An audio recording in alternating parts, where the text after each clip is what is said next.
here's something I have already open.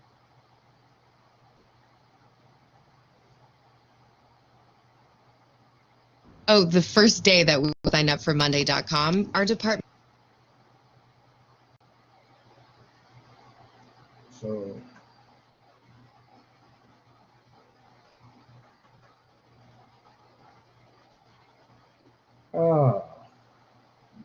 okay. From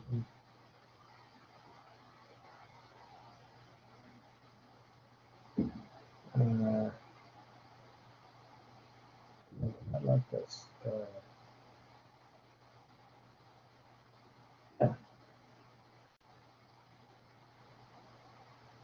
So it's gonna come out like this, right?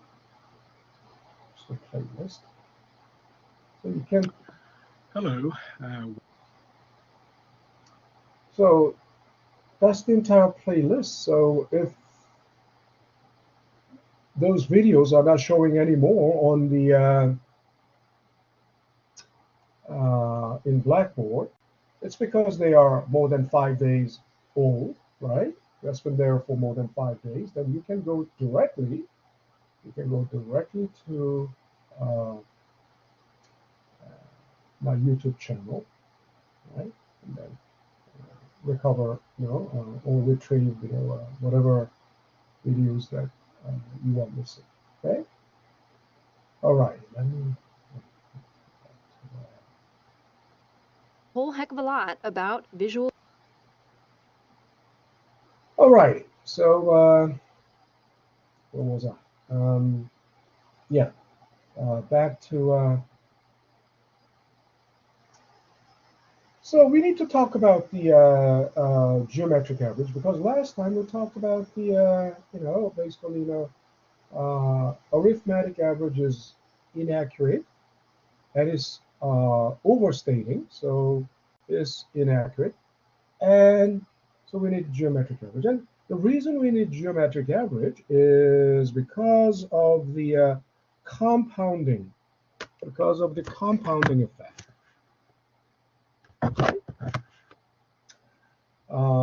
And I explained what compounding is. So let me actually let me stop sharing. I guess I'm gonna have my other self, my alter ego in the Blackboard. I'm also logged in as. Okay, I'm also logged in as preview user.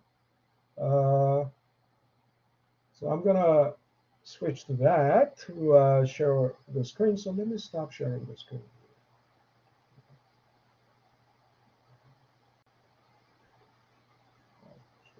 Oh yeah, stop sharing. And let me.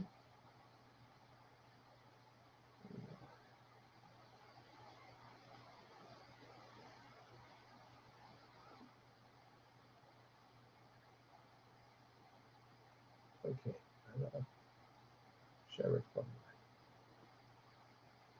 because the other one is a touch screen computer.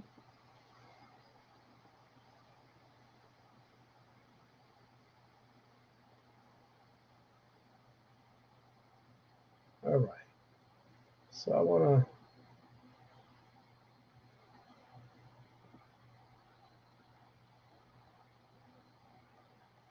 Okay.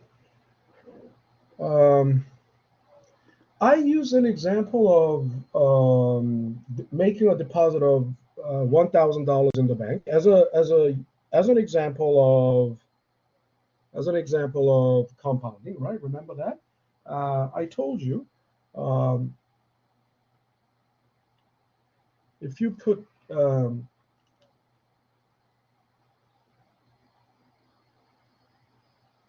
suppose you put $1,000, 1K, and this is called, of course, P, principal, right? And when with 10% interest rate,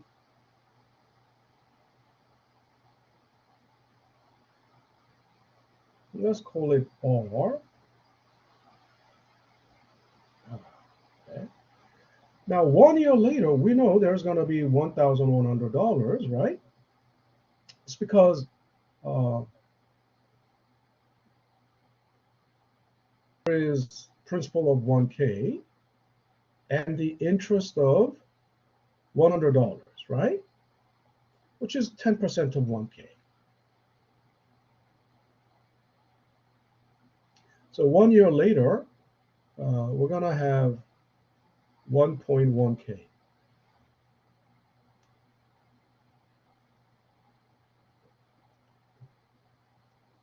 Even with the touch screen.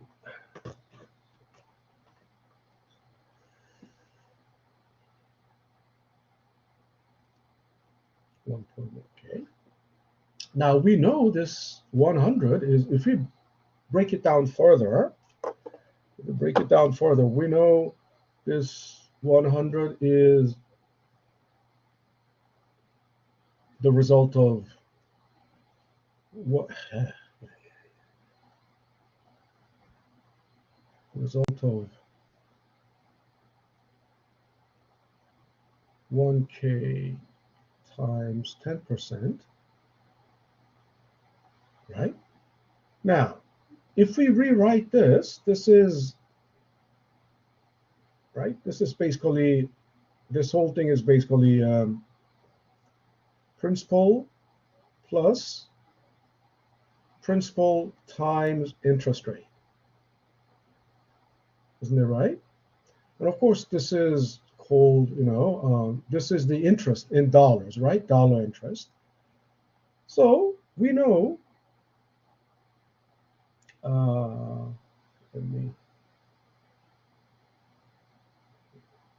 we know this can be simplified further, right? This can be simplified, which is,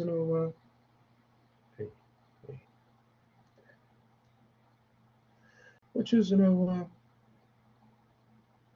P factored out, right? And 1 plus R, right? Principal, we have common factor, so we factor out. And this is called future value at the end of year one. Future value at the end of year one, right? And so we know this is, 11K. I'm always running out of space. Now, and then we know that at the end of year two, we'll have 1,000. I told you we'll have 1,000. Why is it so big?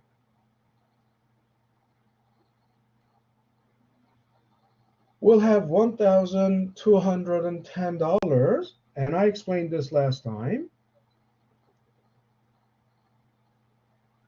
Not $1,200, right? Why? Because now let's rewrite this.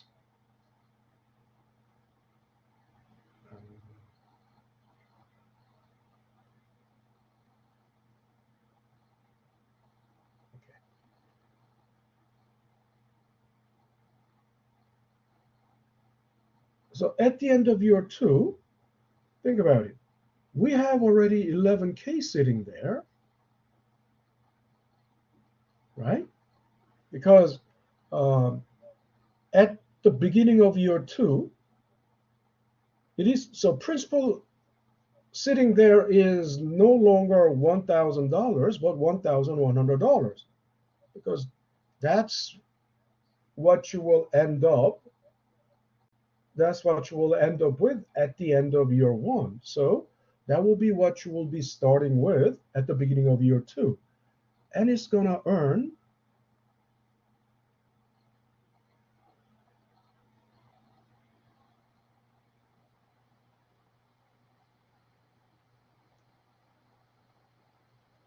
$1.1, right?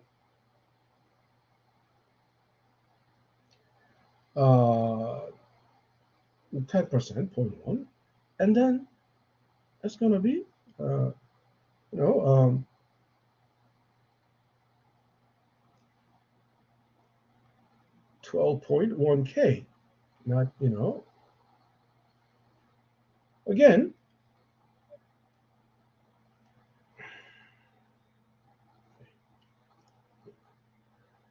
if I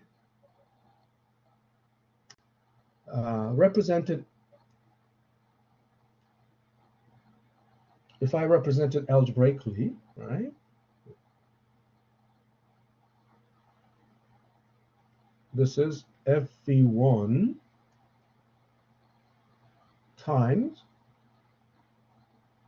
1 plus r, right? And what is fv1? I'm sorry. We know fv1 is, and when I ask this question, a lot of students tell me, what is fv1? When I ask this question, 11K. Yes, that's right. But I'm not asking for the result. I'm asking for the logic, right? The definite structural definition of fv1. Structural definition. We already know fv1. What is fv1? Isn't this the fv1? That's the fv1. That's the definition, structural definition of fv1. Isn't that right? So we can simply replace fv1 by its own definition. So it is p times 1 plus r, right? Which is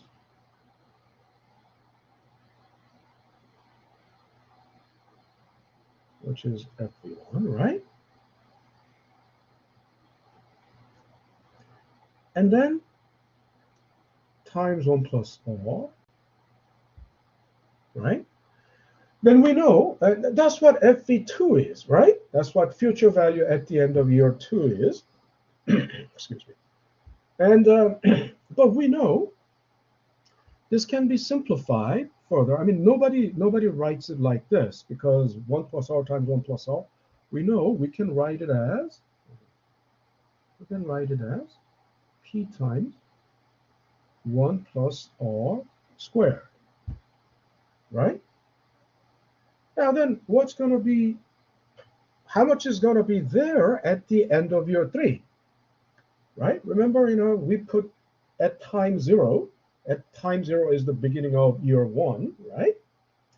At time 0, we put $1,000 in the bank, and 1 year later, with 10% annual interest rate, 1 year later, it's going to be fv1. Later, it's going to be fv2. 3 years later, it's going to be fv3. So future value, yeah. Okay. And think about it. fv3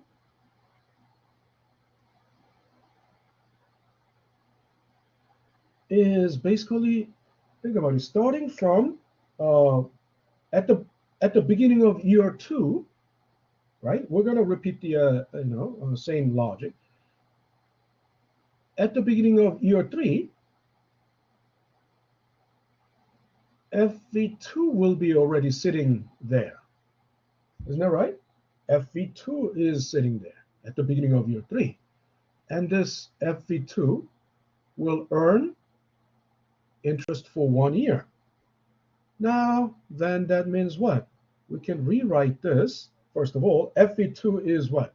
fv2 is, by definition, p times 1 plus r squared, right? That's basically fv2. Yeah. What? That's basically fv2. And then we have, we are earning interest for another year. And we all know then this is p times 1 plus r cubed. And then, we don't have to do, year 4, year 5. We can come to a conclusion or general principle. Well, no matter how many years, if it's going to be 10 years, then it's going to be the future value. I put $1,000 in the bank, and 10 years later, it's going to be, right? Then P times 1 plus R raised to 10. So we come to a generalized, okay, we come to a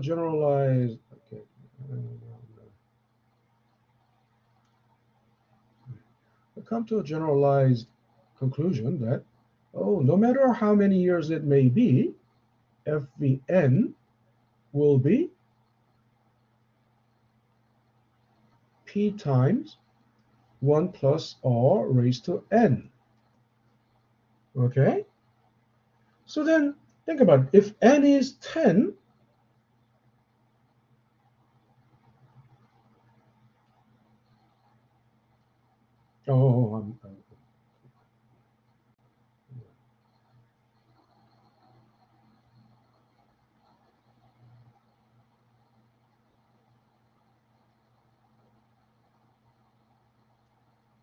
okay.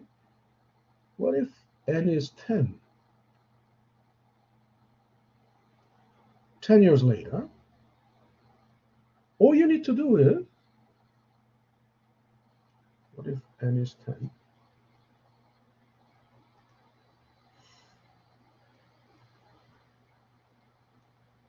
Because this is 10, did I say $1,000 or $10,000? Doesn't matter. I think I said $1,000. All you need to do is, you're putting 1K times 1.1. Now we don't even need the parenthesis, but just putting it there. 1.1. So all you need to do is do this with the calculator. So I'm gonna open a calculator. Where is my?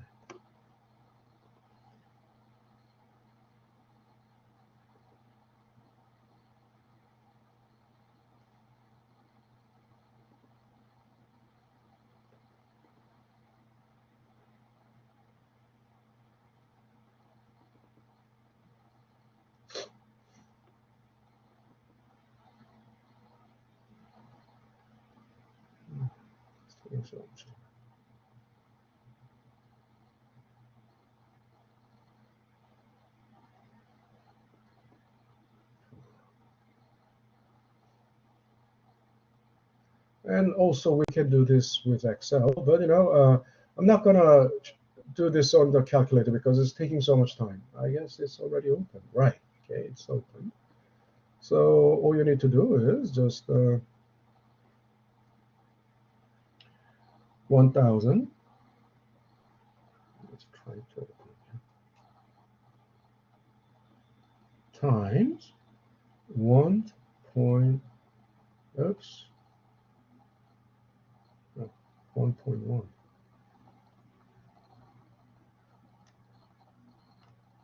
1.1 raised to, you see, x raised to y, that's raised to 10.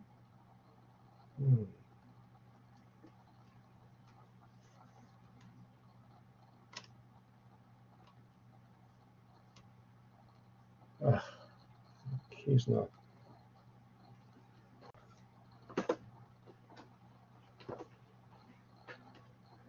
The number pad is not responding.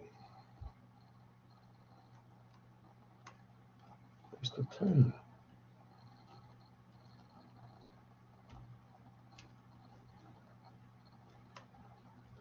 And now it's giving me a hard time. It's not. But basically, that's how you do it. Okay.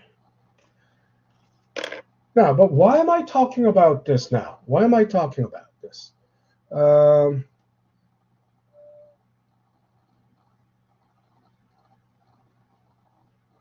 So let me switch.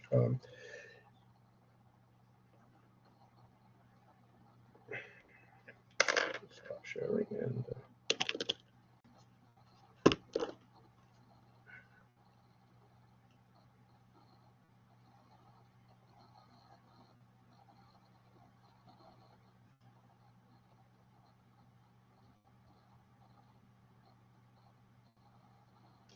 So remember,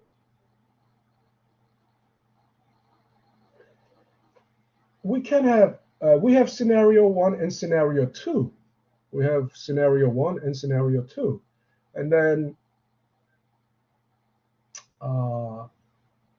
in scenario 1, what if, just like in our savings example, if you put $1,000 in the bank, and if the interest rate is 10%, and if you keep that deposit there for, if you savings for 10 years, basically we can predict how it's gonna, what the future value is gonna be 10 years later, right? Then think about it.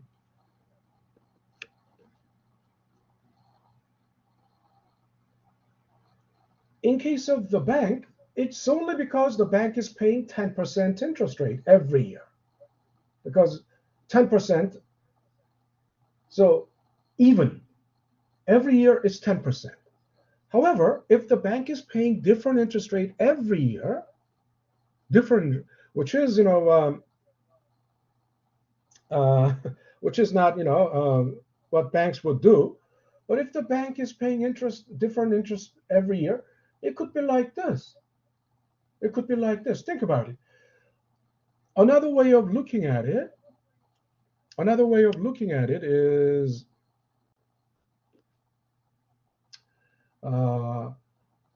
another way of looking at it is this is the reality of everything. The price of everything changes constantly, and sometimes it's up, it's down, it's up, it's down. The growth rate is not constant. That's the reality. But what if the growth rate is constant, like the bank interest rate? And what would be the constant growth rate? Think about it. That would be the average of these. Just like in case of bank, in case of that bank example, you get constant 10% every year, right? But effective constant, so the average is 10%, right? But effectively, when you someone already, Michael Rocha put in the you see, Michael Rocha put in the chat box that everyone see that, right? If you do that, 10 years later, you're going to get 2.56K or 2.6K, right? So which is, APR, that 10% is only nominal interest rate. That's APR. But when we find effective interest rate, right? When we find, geometric average of this, it will be slightly lower than. Oh no. This is exactly geometric average. I mean, because you are compounding by 10% every year. So the point is, but think you can think of it that way. So if we find geometric average of this, right, which is basically like that constant interest rate of the your savings account. So how do we find the geometric average there? There are two ways. One, I'm not gonna I'm not gonna start with this, but I'm gonna give you And where is the? Oh, okay.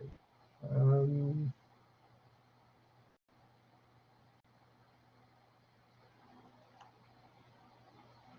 the formula was already given in this PDF file.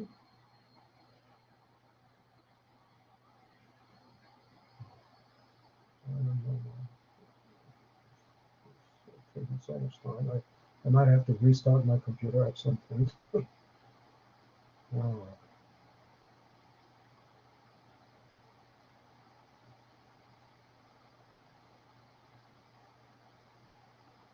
Taking too much time for.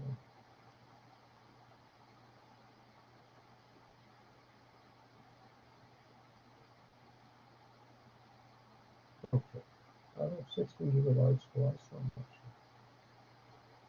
So I need to copy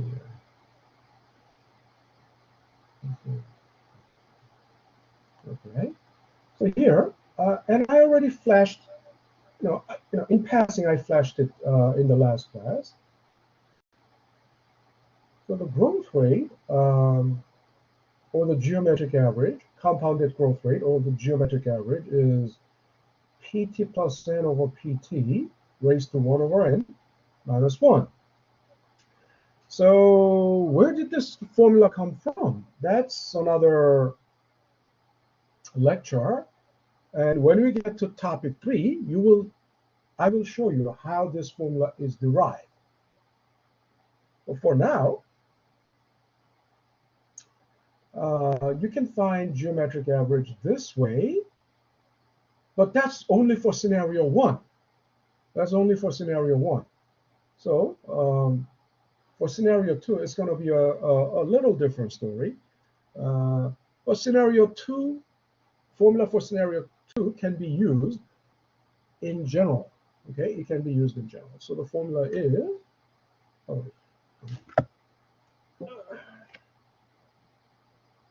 so I have 2 computers open, so it's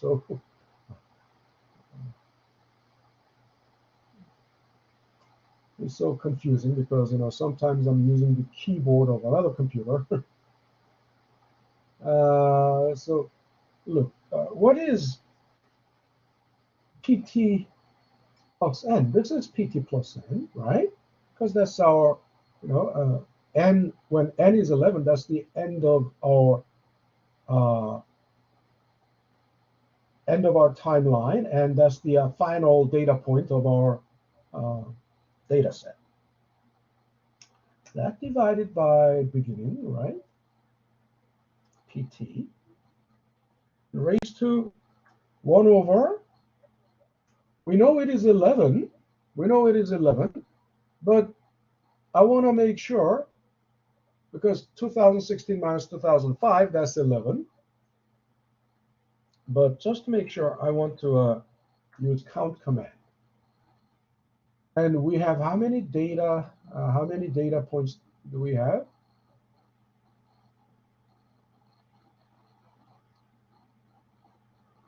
Right? 11. Now, you might wonder, isn't it 12? No, actually, okay, I'm going to do it on another. This is end of 2005. End of 2005. So think about it. Our time 0 is not the beginning of 2005. Our time 0 is end of 2005, which is the same thing as the beginning of 2016. Isn't that right? End of today is the beginning of tomorrow. End of this year is the beginning of the next year. So basically, 12 midnight is actually, a time 0 for tomorrow, right? So it's just like that. End of 2005 house value is actually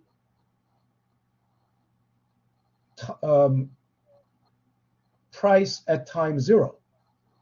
And our time 0 is the beginning of 2006 or the end of 2005. Okay? So counting from the beginning of 2006, It's 11, right? So anyway, we do that. And I have to make sure you close, right, the parenthesis. I opened it here, so I have to close it here. -1. And there you go. There you go. Now, another thing we should consider is the scenario 2. And what is scenario 2? So think about it. This geometric average is the like 10% constant interest rate, right? Which is the average of all of these, right? Geometric average of all of these. So another way of doing that is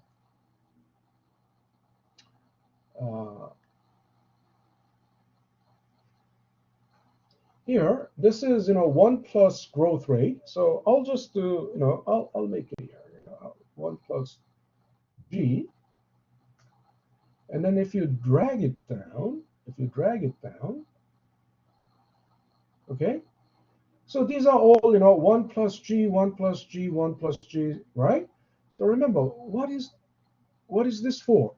Remember our bank example, our savings example, F1, F2, F3, F4, F10, future value at the end of year 10.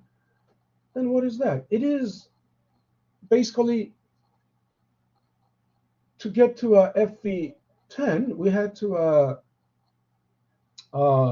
to do principal times 1 plus r raised to 10. However, it nicely collapses to powers, right? 1 plus r raised to n, right? It nicely collapses to the powers. But if each year, if the interest rates were all different, what do you think it has?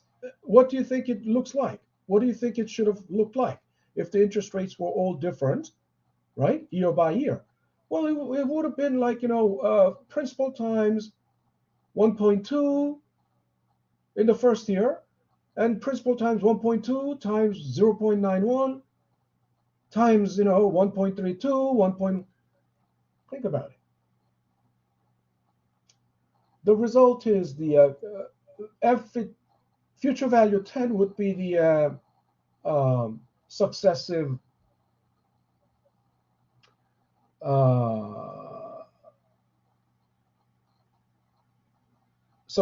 product of all these 1 plus g's, different 1 plus g's, right?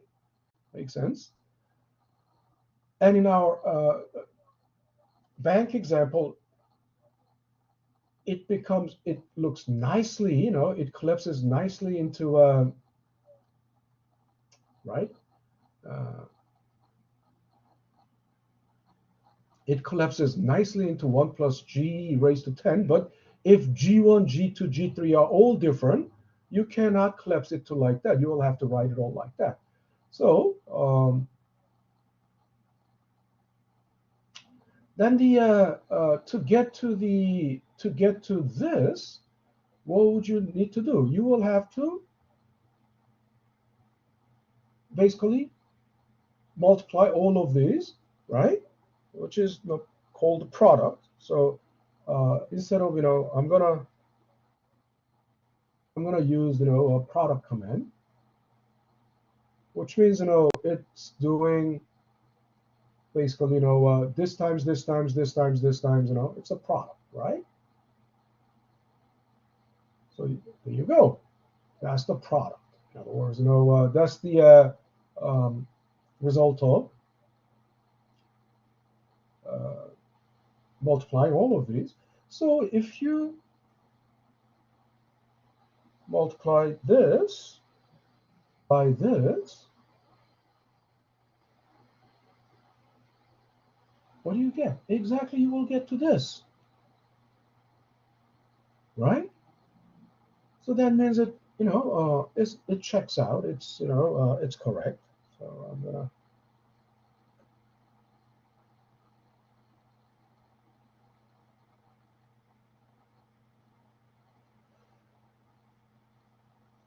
So mathematically, what does this mean? This is you've seen summation notations. This means product. This is Greek character pi, uppercase. No, the small pi that you know,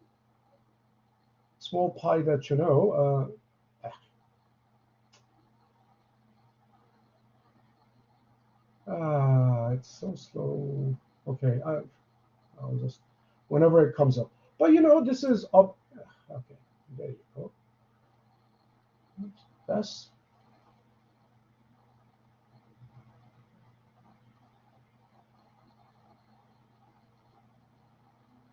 obviously this is the lowercase pi, but this is uppercase pi. But pi, p, product, stands for product, right? Sigma s sum, right?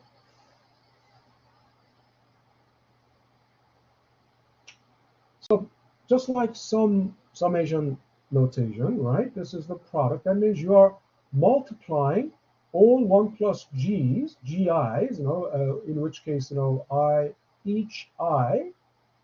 each individual, right? Individual cases of I are all different, right?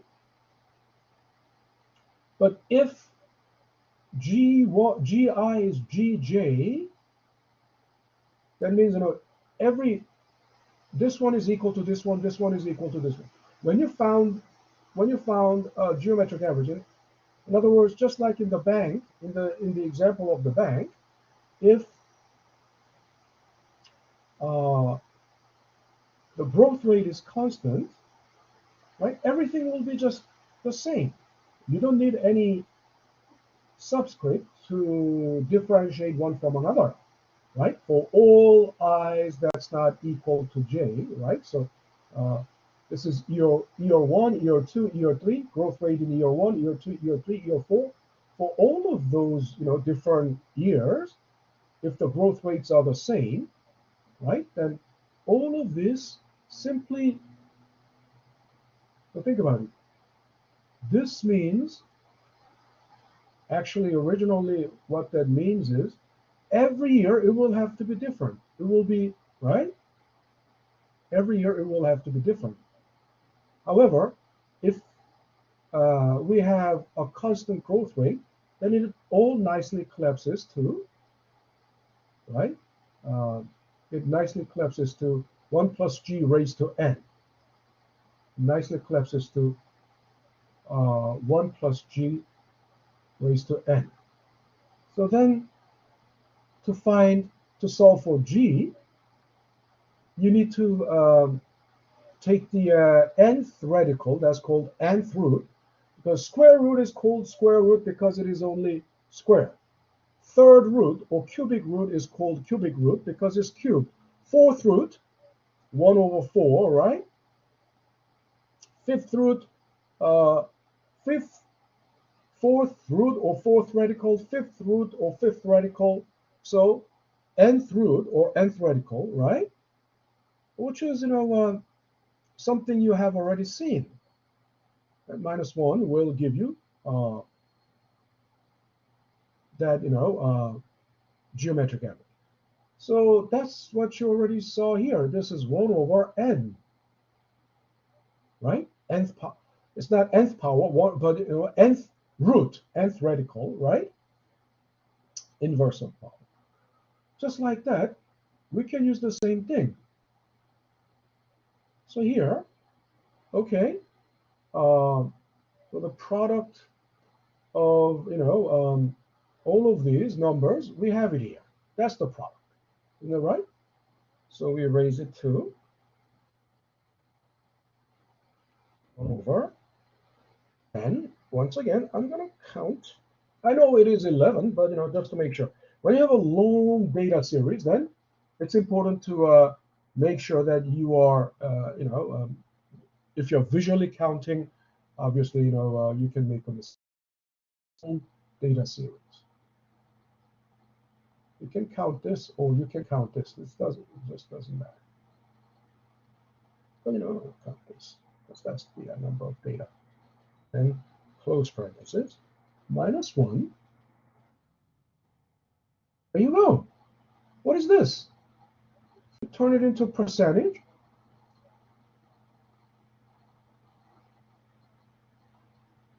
And give it 2 decimal places. We got exactly the same result. Right? Now then, let's think about scenario 2. Scenario 2 is where you got rents coming in, right? So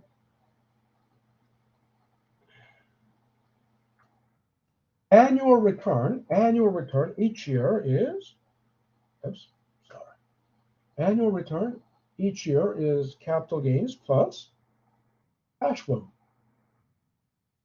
right? Divided by previous year's house price, right?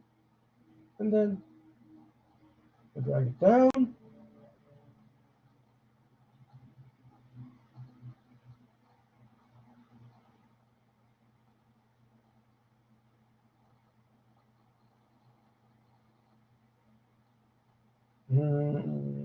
This should have no problem. C10, D10. D10 is 0, so let me see.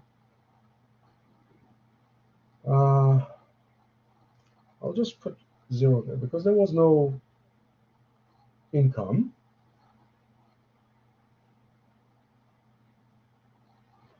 In the first 3 years, there was no income. Okay. Now then, obviously,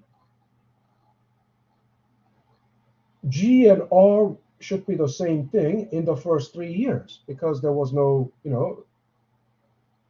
rental income, so should be the same thing, right? And then if we do the same one, if we add 1, right? If we do the same thing, all you need to do is just 1 plus R.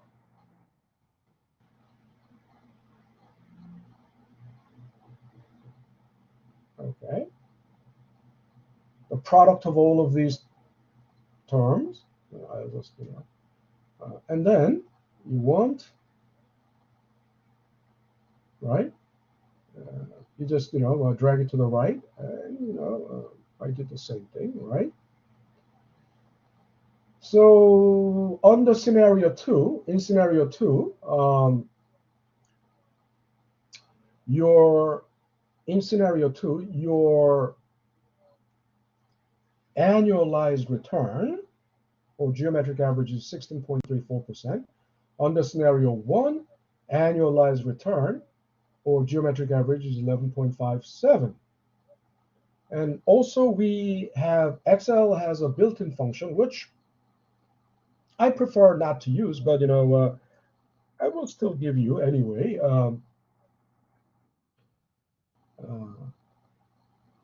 Geomean command. But even if you just use Excel's built-in function, built-in command, you should know what it means. Otherwise, you don't know how to use it. Because geomean is, okay, so you have to use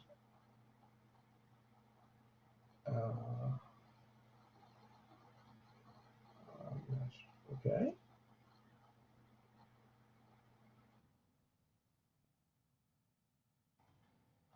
I think, okay, if I do this, no, this is wrong. I should have used this.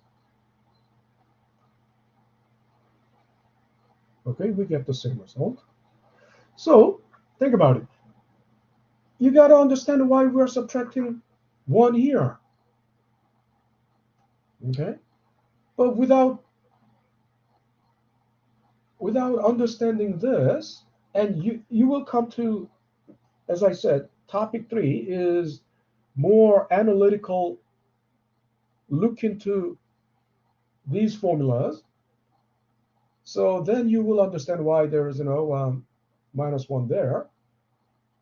But without knowing this, if you just use geomin, because someone said, oh, there's a geomin command in Excel's built-in function, So you go to Excel's formulas and look up geomean, and if you do this without subtracting 1, you'll get the wrong answer. And it's because if you just, that's why I don't want you to use Excel's built-in function, because if you just use Excel's built-in function without knowing or fully, understanding why it is so, why the formula is this way, or why the command is this way, then you're just, doing it mechanically without thinking. And then if you are just, use geomean, you'll just do this, right?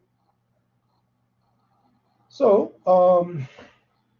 so this is basically, how we find annualized return. This is how, and you must, clearly distinguish between scenario 1 and scenario 2.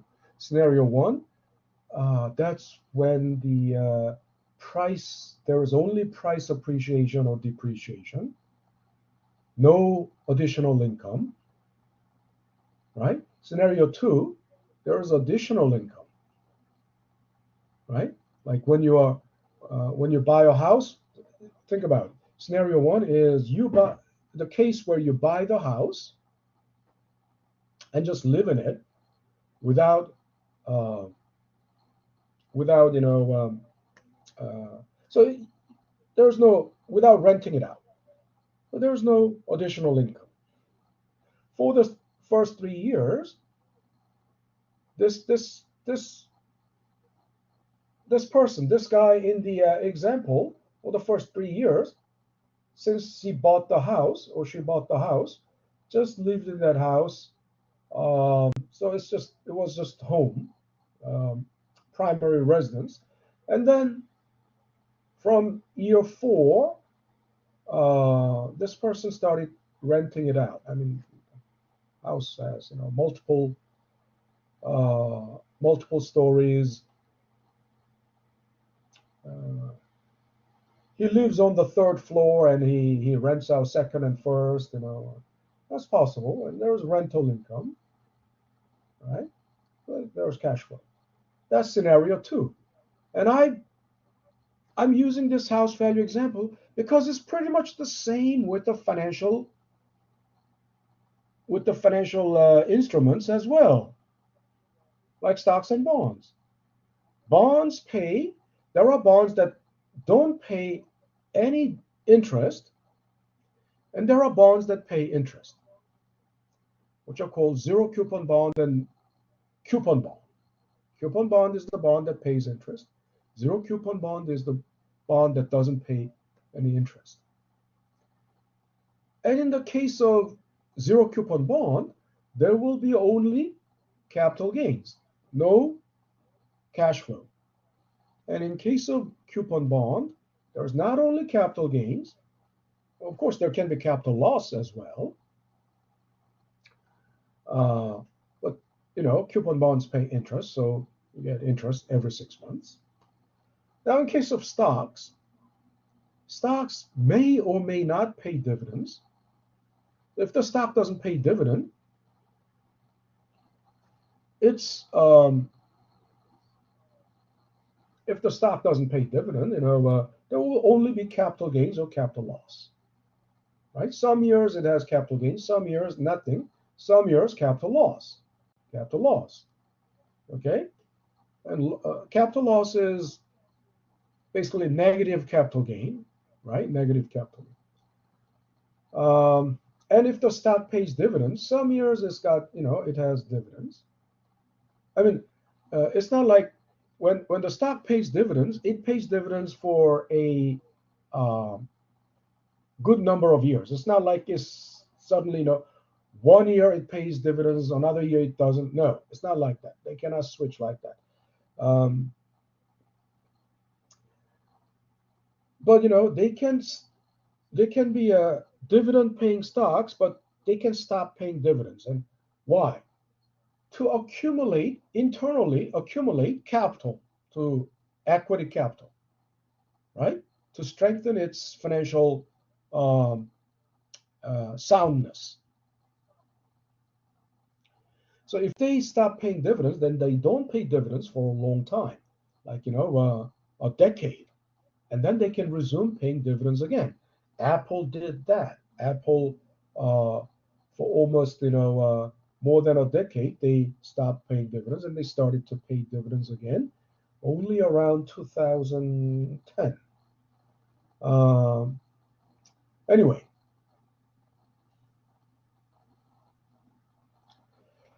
any questions so far? Any questions?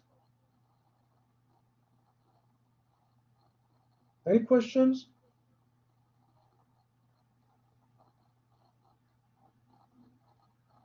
No? Okay, I'll take it as no. Somebody. Okay, Ruston. No questions from me, Ruston. Okay. All righty. So now we're going to take a 10-minute break. All right? We're going to take a 10-minute break. And so what time is it? 7:04. So we're going to reconvene at 7:15. Okay? Reconvene at 7:15. All right? All right. All right. Is any okay.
Did anybody know what he said? I was in the bathroom. Sorry.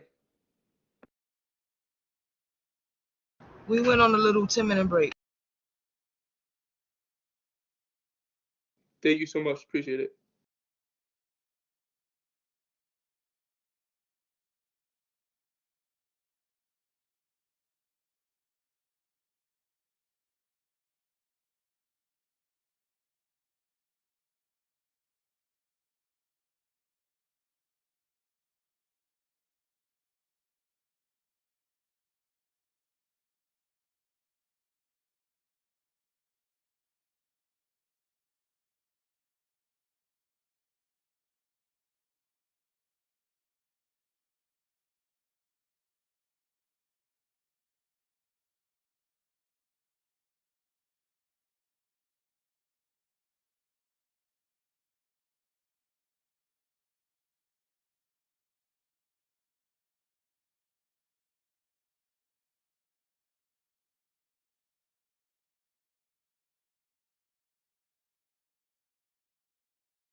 All right, we're back. We're back. So today's actually, today's coverage of the topics is, ROI macro, right? So part one, and since you're supposed to have already watched these videos, um, I'm not gonna go over everything, but but for some people that haven't, already watched these videos, I'm gonna play back these videos, but I'm gonna skip the parts that we have already discussed. If ever, I'm gonna skip those parts, okay? Or pause at some point where more in-depth discussion is needed, or if there's a discussion, I'm going to pause the video. Okay. All right. So let's take a listen. All right. Hi. Welcome back to the continuing. This is the seventh video in ROI, but actually from this video, we are tweaking the title a little towards the macroeconomics. Why? Well, if you think about return on investment, right? And I said at the beginning that ROI is the main reason you're investing and the reason you're studying finance. I mean, among many other aspects of finance, the return on investment is the most interesting, or most practical reason you are studying finance, because Okay. there's a condition to that. I'm gonna skip this part, but because this is about the types of interest rate, lending rate, borrowing rate. We already talked about this on the first day, right? And lending, calling, whether it is lending rate or borrowing rate, is generally from the bank's perspective, right? So their lending rate is when they are lending, right? So in other words, when you are borrowing money from the bank, right? And vice versa. And so and the difference, obviously, they main business of banking is in lending. That's how they make money. So and they are in financial intermediary, meaning they are middleman. So if you deposit $1 million, they are lending out your $1 million, right? And you will get like 2%, which is their borrowing rate, but they will lend it at 10%. So the difference is called the spread, and the spread is what the bank is making, right? Uh, Also, the thing is, the lending rate can vary. The lending rate can vary. Lending rate by individual, right? Because borrower by borrower. Because each borrower, individual borrower, has different credit worthiness or credit rating, right? So for some people, it can be 10%. For some people, it can be 4%. But borrowing rate from the bank's perspective, in other words, when you are putting money in the bank, it's all the same, right? Because they are not the one, they are not, you are the one, oops, something is wrong with my screen. Because they are borrowing money from you, right? Credit worthiness or credit rating is, it matters when they are it matters with the borrower, right? Uh, but you are not. Okay, so you may not be seeing that, but my screen is freezing. You cannot see that. I think you are still seeing that PowerPoint slide, but on my computer it is. Oh yeah.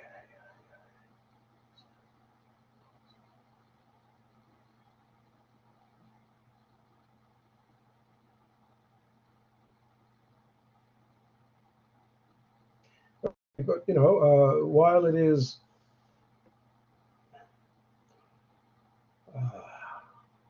it's loading, it's very slowly, well,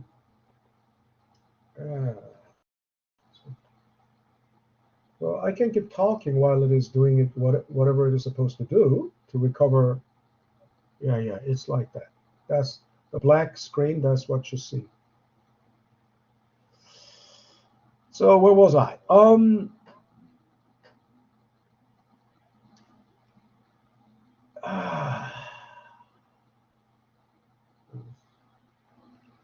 Data Central.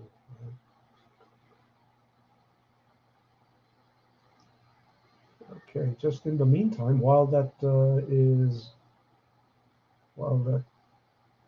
screen is fixing itself, let me quickly show you. Yeah, I think there is really weird things. Okay.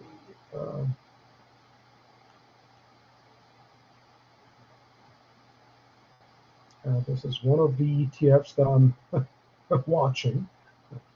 I should have bought it when I missed the SPY timing, but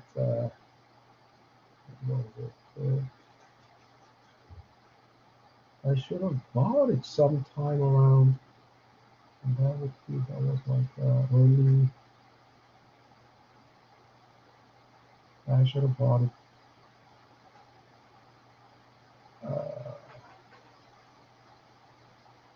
I should have bought it sometime around February.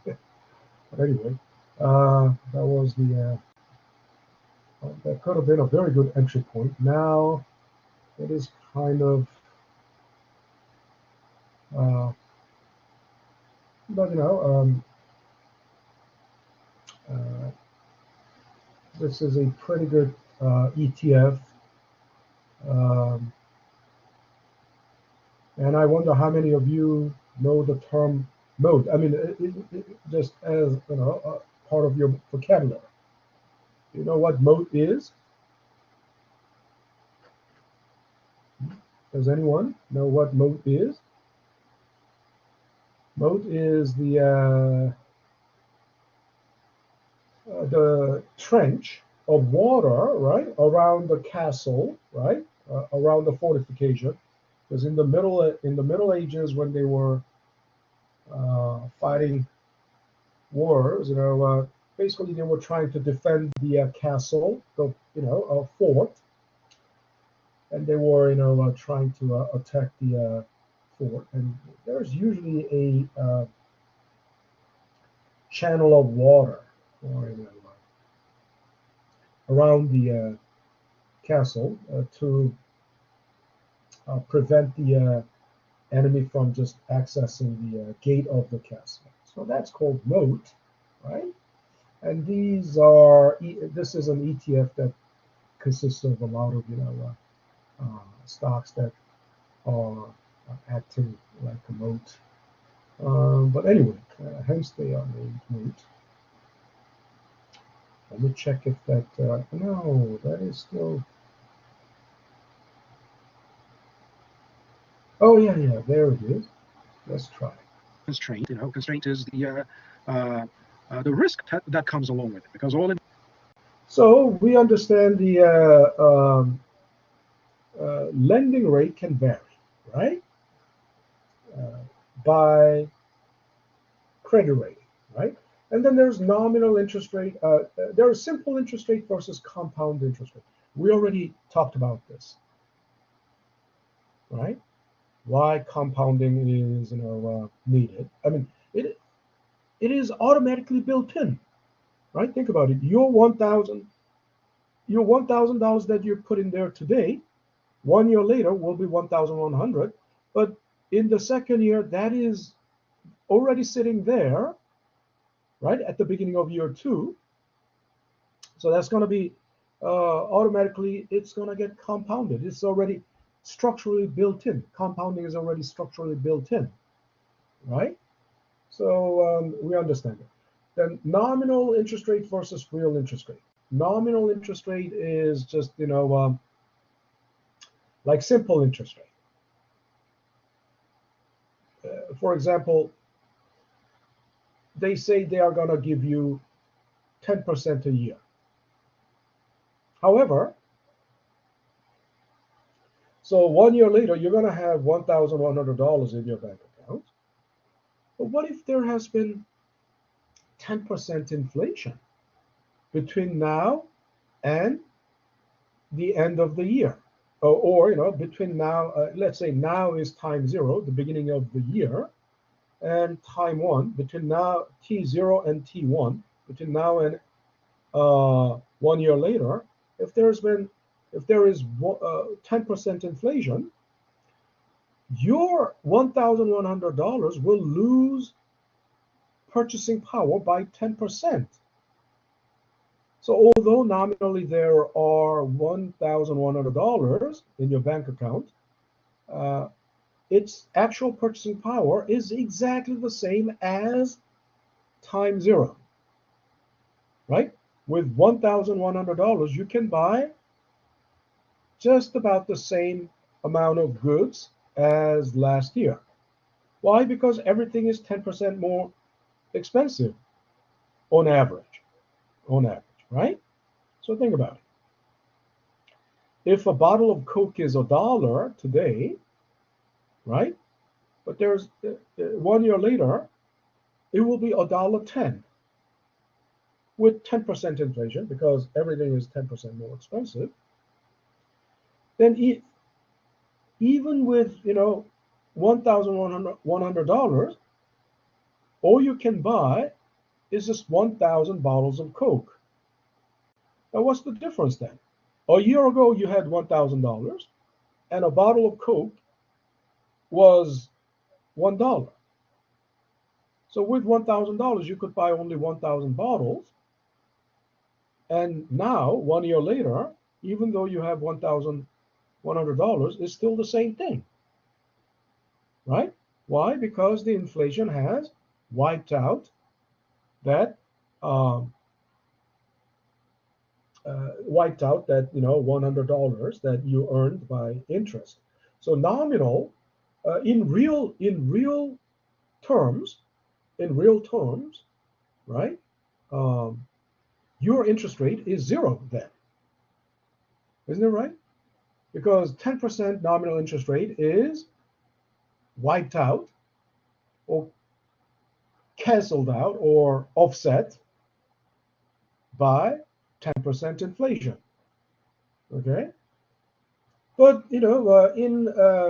that's an extreme example. In reality, real interest rate is, we want this real interest rate at least some some positive number. So for example, if interest rate is 10%, but if inflation has been 8%, still you have 2% real interest rate. But sometimes this can become negative. Okay, how? Let me go back and here part 1, and maybe I can. I'll just.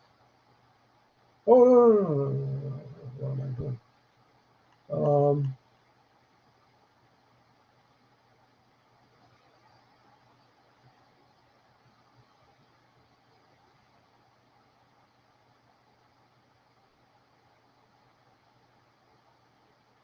So, what if the real interest rate is negative? That means inflation is greater than the nominal interest rate, right? Real interest rate. If real interest rate is negative, that means inflation is even greater than nominal interest rate. Well, obviously, then you might say, "Oh, that would be terrible." Yes, it's terrible, but who would be smiling? There are winners and losers. Who would be smiling?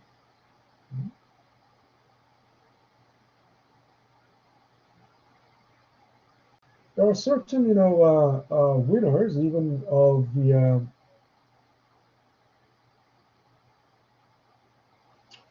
negative.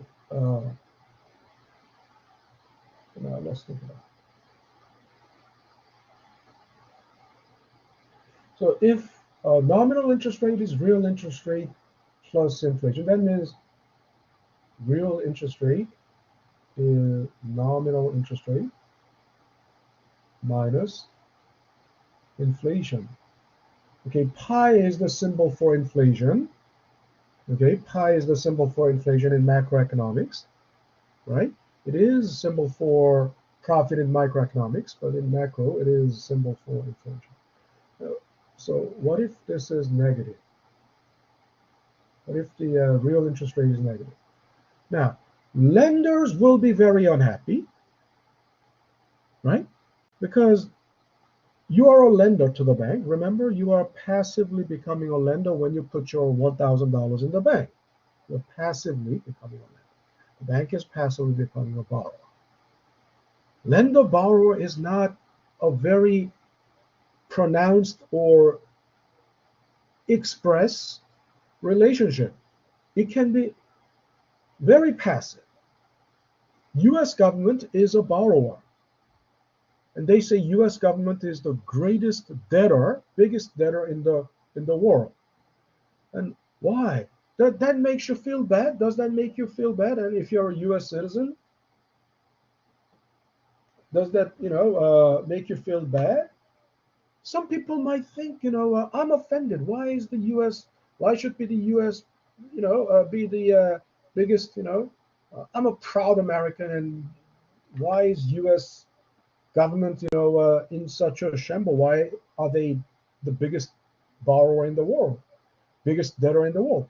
No, once again, this because you feel bad because you feel because it's as if U.S. was crawling on its knees to borrow money from the rest of the world. No, you don't have to look at it that way, because lending and borrowing is a very passive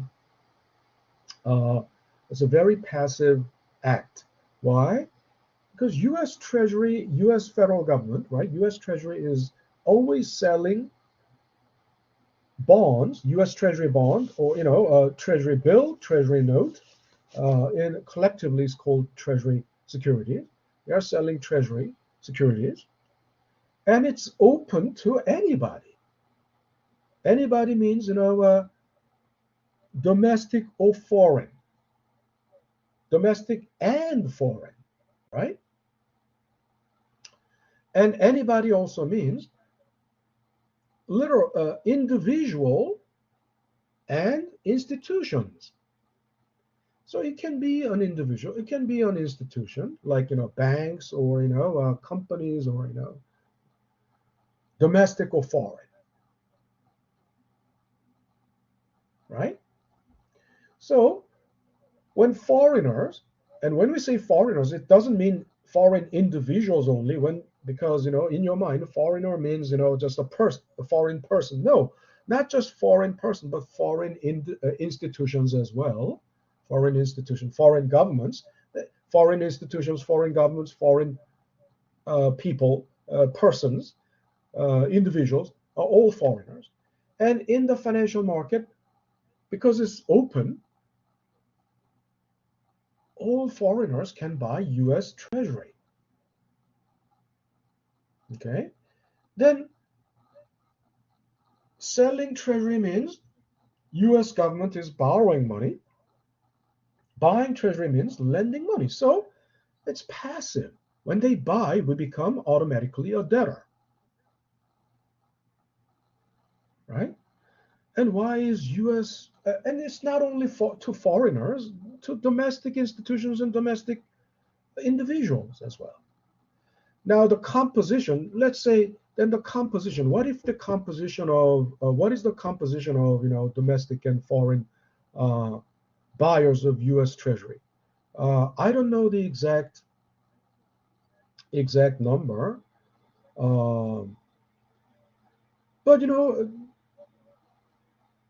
it's still a bigger share of the holding goes to the domestic lenders, right?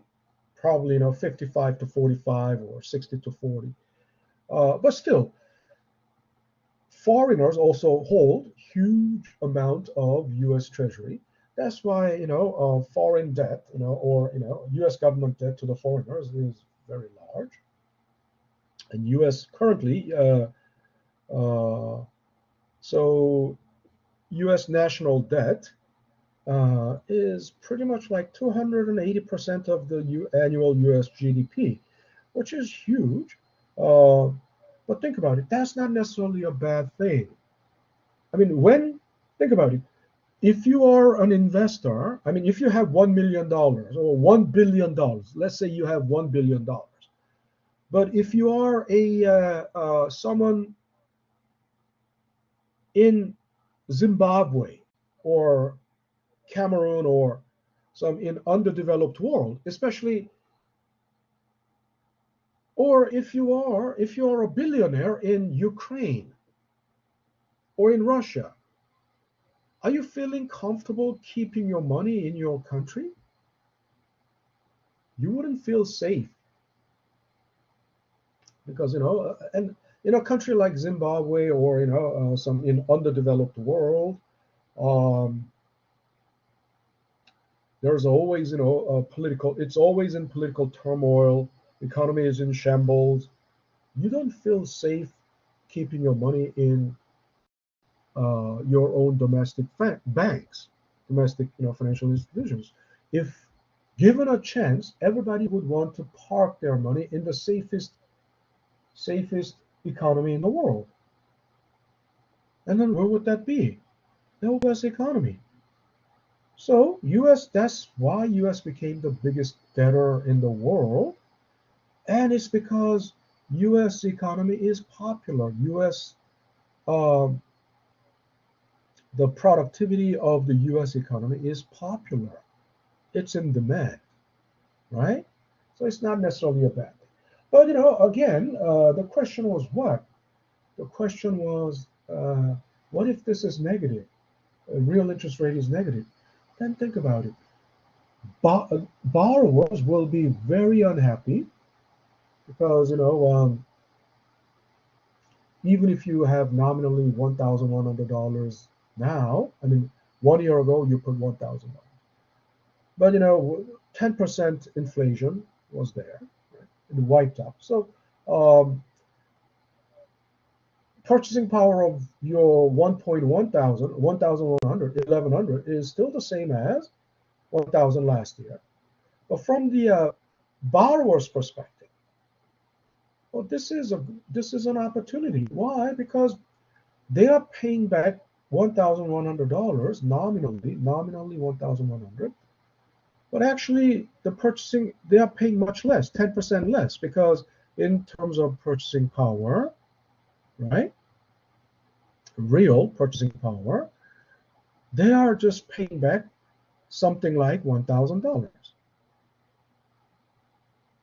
right? So that means although nominally there was 10% interest rate, they borrowed money for free, right? Makes sense. So there are losers and losers, right? When interest rate is negative, the real interest rate is negative, real interest rate. So this needs to be updated because and I have updated. So basically, this graph has it only until 2016, but we know the story even after that. Fed rate was reaching 5.25 in 2006, and then January 2008, they dropped it drastically, starting from January 2008 and over 1 year period, they dropped it by 5%. Why? Because this is the year when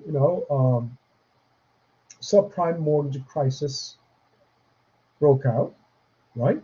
Subprime mortgage crisis erupted in September of 2007, and almost 1 year later, it didn't take 1 year. I mean, just about 6 months, full-blown financial crisis, right? Lehman Brothers collapsed, AIG was at the brink of collapse, but bailed out. Um, so to bail out the economy, right? Um, they lowered the interest rate to 0.25, and then slightly starting to raise it, and then by 2019, in 2019, interest rate was back somewhere around something like 2 point something, and then uh, COVID-19 hit. During the pandemic, they brought it down to 0.25 again, uh, and with low interest rate, think about it. If interest rate is low, it is a good time to borrow, isn't it right? If interest rate is low, I mean, you may not like borrowing. Nobody wants to borrow if not possible, if they can avoid it. But think about it. Businesses need to borrow to expand their business and to finance the investment opportunity. And if interest rate is low, that's the best time to do that. And if you're buying a house, when would you get a loan? You will take out the loan when the interest rate is very low. If interest rate is high, that discourages borrowing, right? And during the pandemic, interest rate was very low, and uh, there was fiscal policy by the government, the federal government. They even gave money. I believe. I also received $1,400 from Donald Trump. I mean, it's not from Donald Trump, right? It is from the Treasury Department. Uh, but Donald Trump sent out a letter as if he's the one. No, it's not coming out of his own pocket, right? It was the taxpayers' money. But then, and then there was also a supply shock, right? Uh, that with the pandemic, right? Supply shock, disruption of the supply chain, supply bottleneck. So that they all contributed to high inflation because spending went up. There was supply shortage, right? Disruption of supply side. So, but under normal circumstances, right? Interest rate is based on the Fed funds rate, and Fed funds rate is what? Fed funds rate is the interbank rate, interbank lending and borrowing rate within the U.S. I mean, they don't call it interbank, but rate in the U.S. But in other countries, they call it interbank rate between the commercial banks, right? So Fed funds rate is the interbank interest rate, and it's called federal funds market rate because that interbank transaction happens. That interbank transaction is taking place in a market called federal funds rate. That rate, interbank rate, is federal funds rate, right? So federal funds rate sounds like some, government uh, rate designated by the government, rate set by the federal government. No, it has nothing to do with federal government. The marketplace for interbank lending and borrowing happens on federal level. That's why it's called federal funds rate, right? So think about it. If between the banks, and when we say Fed funds rate is 0.25, what does that mean? That means, between the banks, they can borrow at 0.25%. Okay, this is usually short term. But think about it. If banks can borrow, commercial banks can borrow from each other at 0.25%. The reason they borrow is, of course, there are many reasons.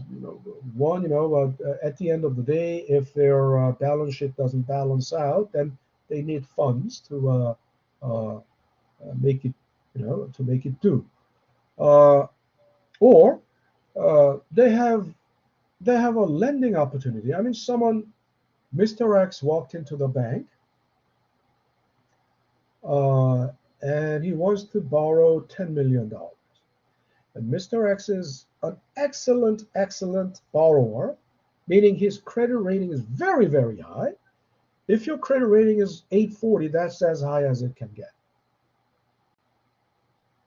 Right? If your credit rating is above 820, that's like top 1%. And so Mr. X has, excellent credit rating, like 840, and then he has a lot of assets. He has, at least $20 million worth of assets. He has commercial building, and his, his property, his house, and that's at least, $15 million. And he has $5 million in CDs, certificate of deposit. So he's worth $20 million. But bank won't give. He only wants to borrow only $10 million. And obviously, bank has nothing to lose in this situation, right? So what they do, they will. But then they want to lend to this guy. However, they don't have reserve. They don't have. $10 million in the vault. They are already all loaned out. They loaned out everything they had, and they have very little left. But you don't want to let this guy go. I mean, it's a good business opportunity, at least. So they borrow from another bank. They borrow at 0.25%, and then this guy, Mr. X, is an excellent borrower, right? Excellent, with excellent credit rating, excellent credit worthiness. So they can charge him at least the prime rate, and the prime rate is conventionally about 3% above Fed funds rate. So you can, if you charge 3.25% to this guy, the bank will make at least 3%. Isn't it right? Because the bank borrowed 10 million from another bank, right, at 0.25%, and they lend it to this Mr. X at 3.25, so the bank makes 3%. And it's a very safe 3%, very low risk 3%, because Mr. X has excellent credit score, and he has a lot of assets, $20 million worth of assets, and he has very good income stream, right? His annual income, which can be verified by his tax return, last 5 years tax return, is making at least $200,000 a year, every year for the last 5-10 years. So then, Mr. X is a very good borrower. There's no reason they would. So anyway, so prime rate is 3% above, conventionally 3% above Fed funds rate.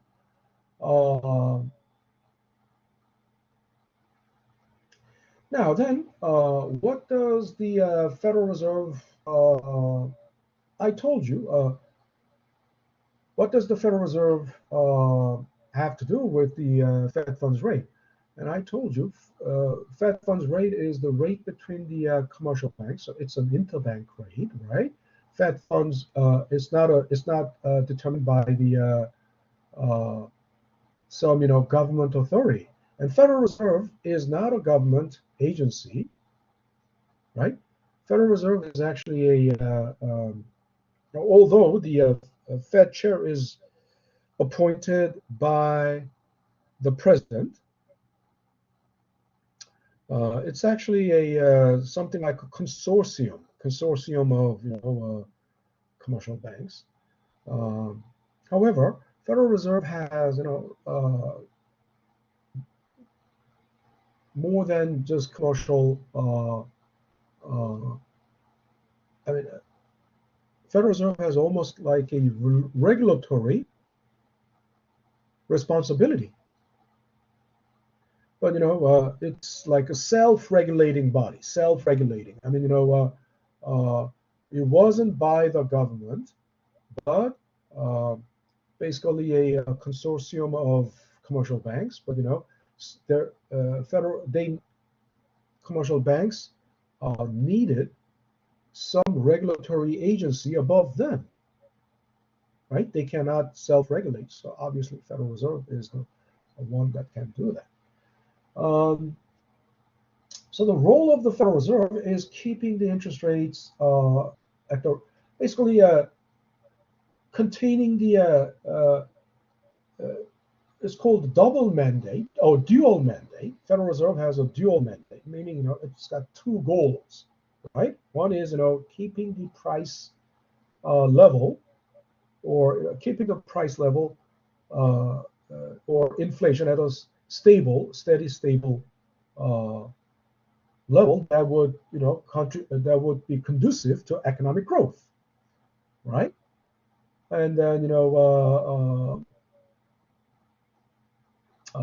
the other mandate is about the macroeconomy, right?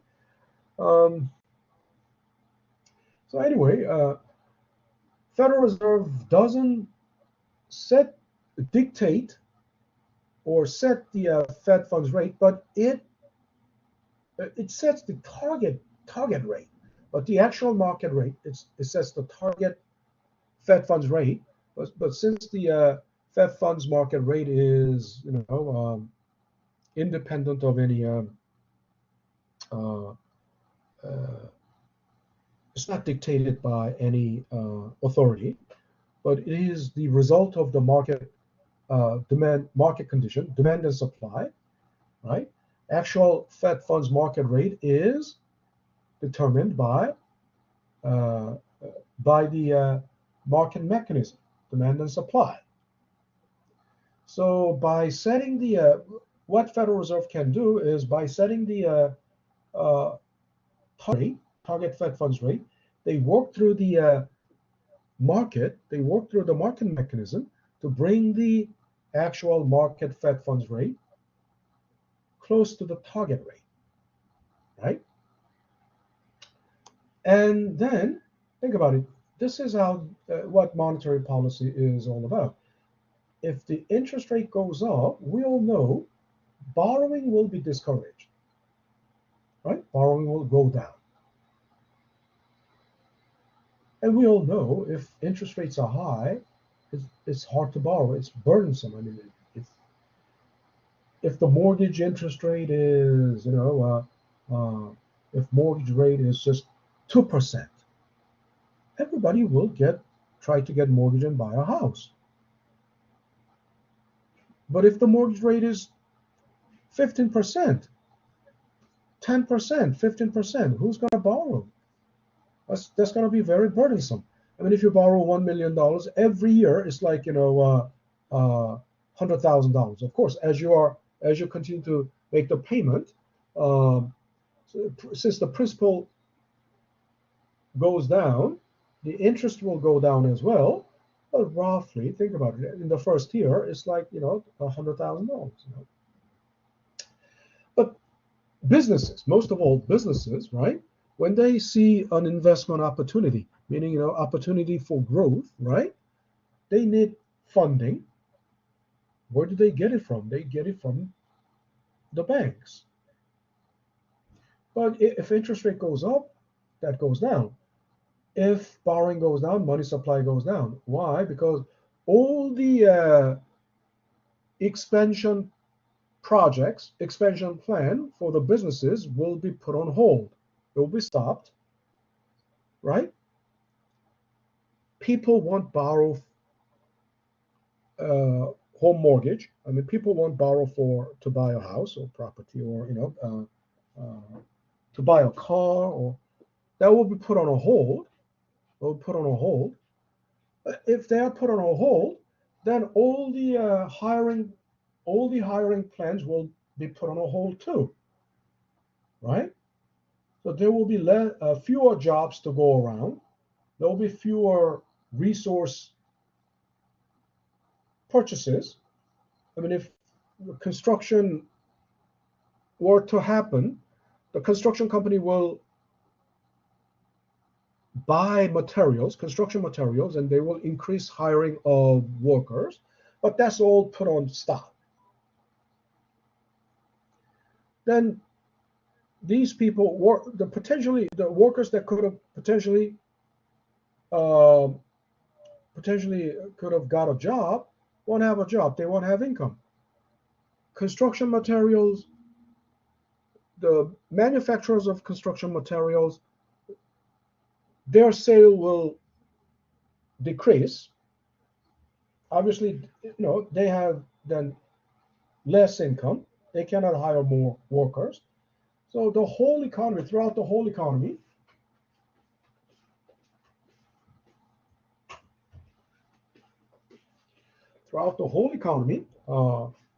money supply goes down because that spending was put on hold, and then this means output of the economy, right? Y stands for that stands for yield. Actually, yield is the in old physiocratic context, agrarian economy. In the agrarian economy, yield of the land is the income, right? Income is basically the dollar priced output, right? Output priced in dollars, right? That's income. So money supply goes down, income goes down, and it's exactly the mirror image. When the interest rate goes down, borrowing goes up, and so on, right? So the role of the Federal Reserve, they have three roles: ultimate authority in monetary policy, right? Sets the target rate for Fed funds rate, and that will eventually actual market Fed funds rate will eventually brought in line or close to the target rate. And it's also a regulatory authority in commercial banking. Commercial banking is retail banking, right? There are two types of banking: investment banking and commercial banking. Commercial banking is, taking deposits and making loans, home mortgage loans, car loans, business loans, right? Regulatory authority in commercial. In investment banking, SEC, Security Exchange Commission, is the regulatory authority in investment banking. Okay. So that's not Federal Reserve, right? The role of the Federal Reserve is this three. And third role is the lender of the last resort. That means, I can go to the bank, I can go to the Federal Reserve to borrow. No, they are not. They are not doing business with people. They are doing business with only the commercial banks. So when the commercial banks cannot borrow from each other anymore, I told you, Fed funds market is the interbank exchange, marketplace where they can borrow and lend and borrow from each other and to each other.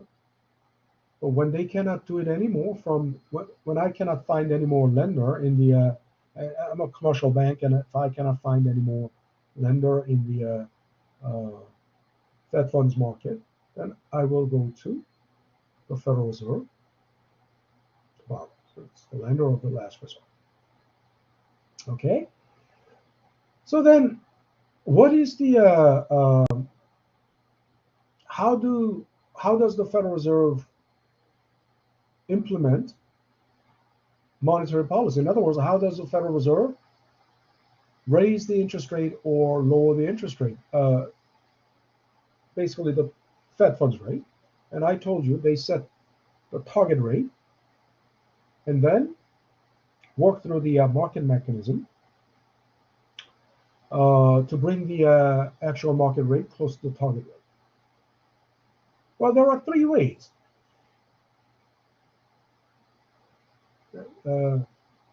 Federal three tools. Okay, three tools of monetary policy is. Oops.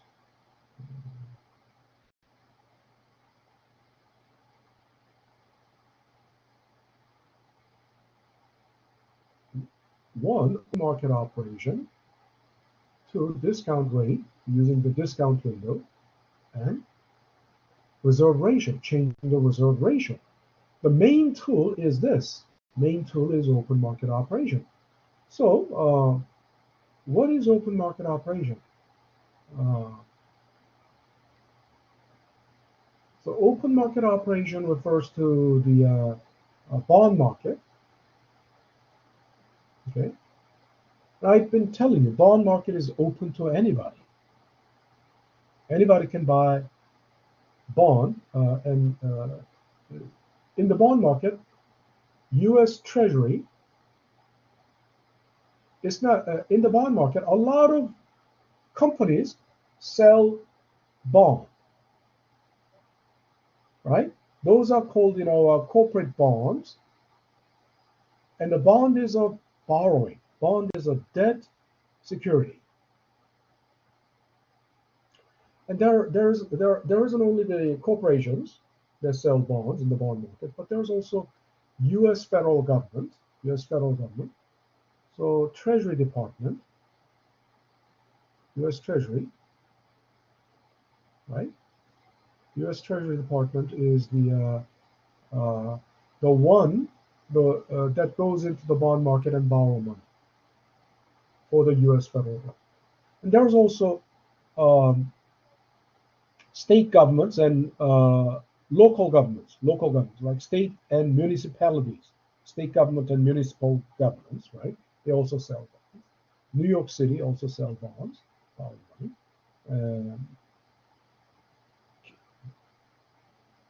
The state government of California also sells bonds, borrow money.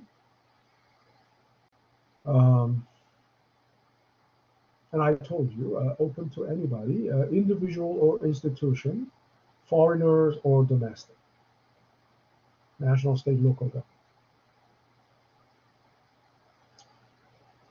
And through the bond market, Federal Reserve buys and sells U.S. government security, which is Treasury securities,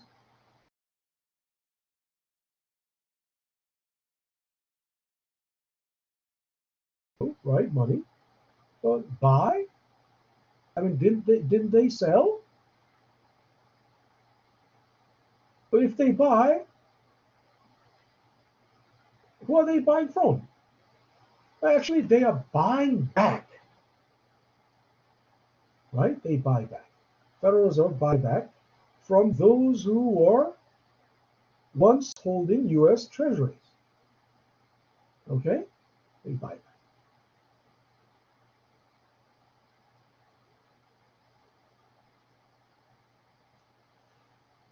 And if you think about it, so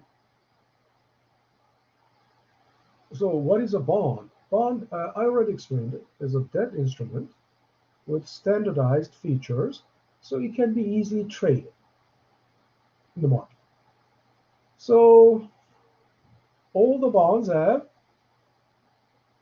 a fixed face value or par value, right? It's the same thing. It's called maturity value, because on the bond,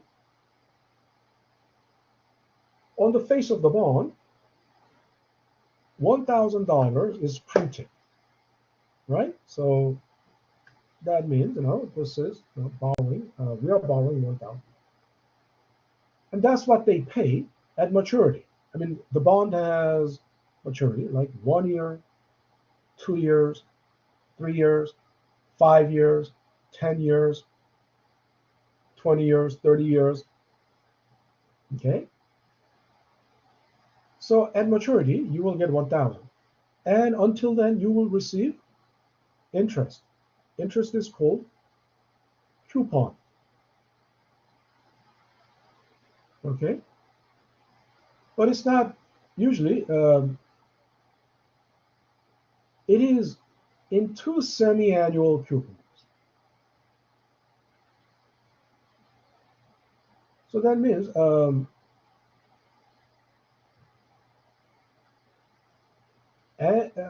if interest rate on the bond is 10%, it's called coupon rate, coupon, because the interest on the bond is called coupon. And this is, of course, all the rates are basically annual.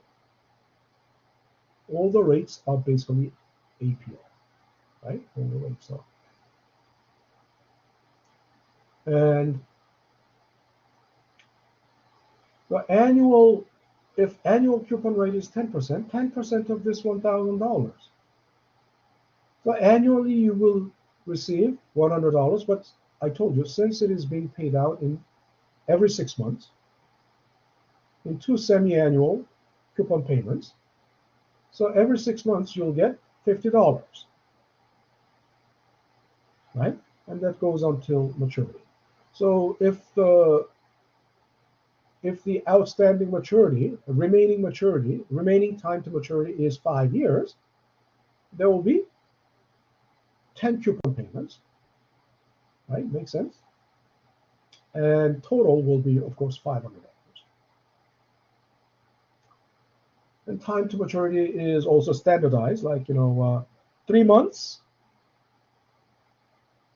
right? And there's even 1 month. 1 month thing. It's called, in case of treasury, it's called treasury bill.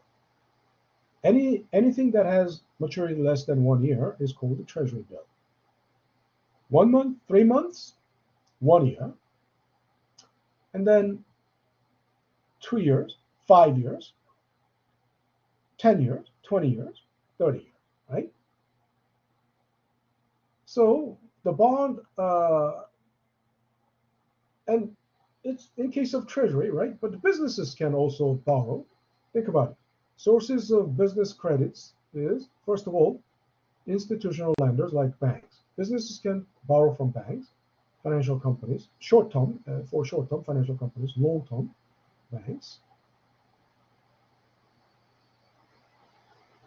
Otherwise, they will sell bonds in the bond market. Now, think about it. They prefer to do this under 2 conditions, and it's usually because of these 2 reasons. First of all,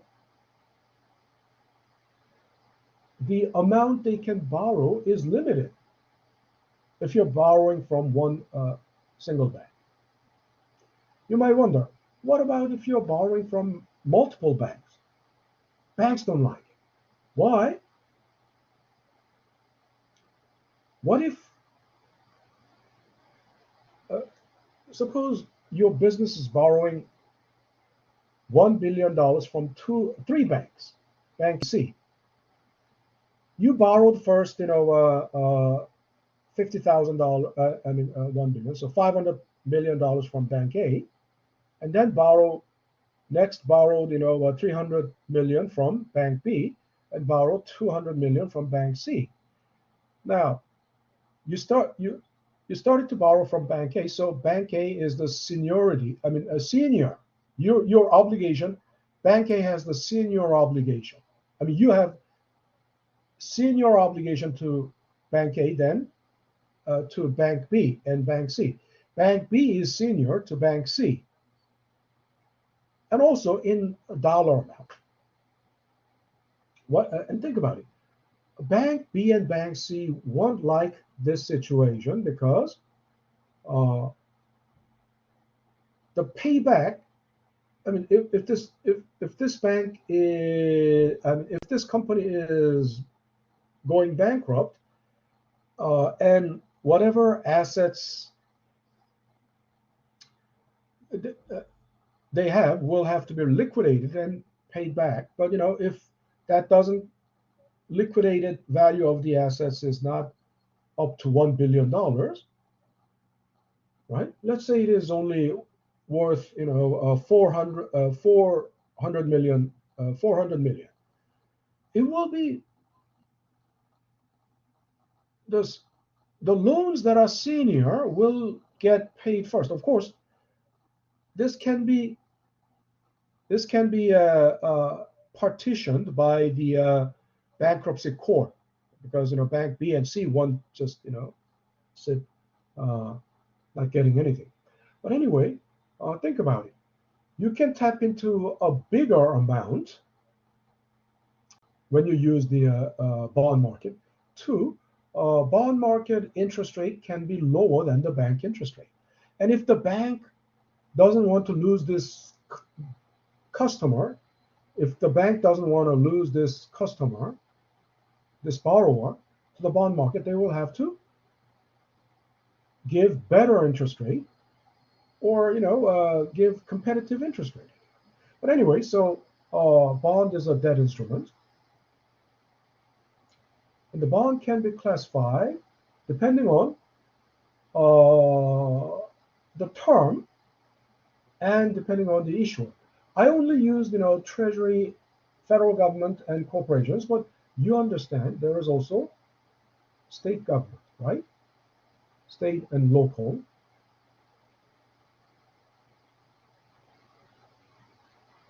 State government. Now, depending on the maturity, it can be classified as short-term and long-term. And very long-term, this is my classification. In case of Treasury, maturity on the 1 year is called Treasury bill. Maturity under between 1 year and 10 years is called Treasury note. Between 10 and 30 years, Treasury bond. And I said, and for corporate bonds, short-term maturity corporate bond is called commercial paper. It's also called promissory note. Long-term is called bond. Now, I said not applicable here, but that doesn't mean corporate bonds have 30-year maturity. They have 30-year maturity. This only means in case of corporate bonds, they don't break it down like between 1 and 10 years and 10 and 30 years. For corporate bonds, it's all, anything between 1 year, any maturity between 1 year and 30 years is all long term. It's all called corporate bonds. Okay? All right. And also, depending on whether they pay interest or they don't pay interest, interest bearing, non-interest bearing, coupon bond, zero coupon bond. I already talked about this. We're out of time, so we're gonna resume from this tomorrow, this point. Okay? Any questions so far? Any questions?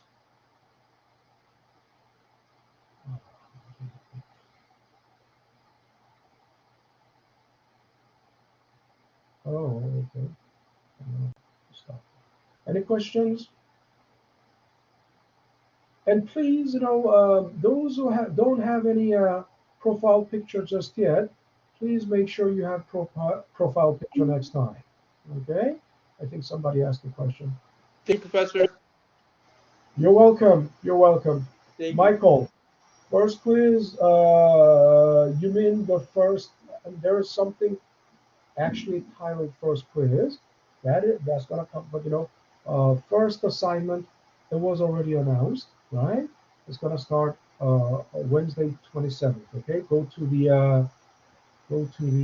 announcements and check it out. It was already sent out. Alrighty, so if there are no more questions, have a great evening, everyone, and I will see you guys all back. Okay? Thank you. See you tomorrow. All right, take care, everyone, and see you tomorrow. Okay, all right. So, stop recording and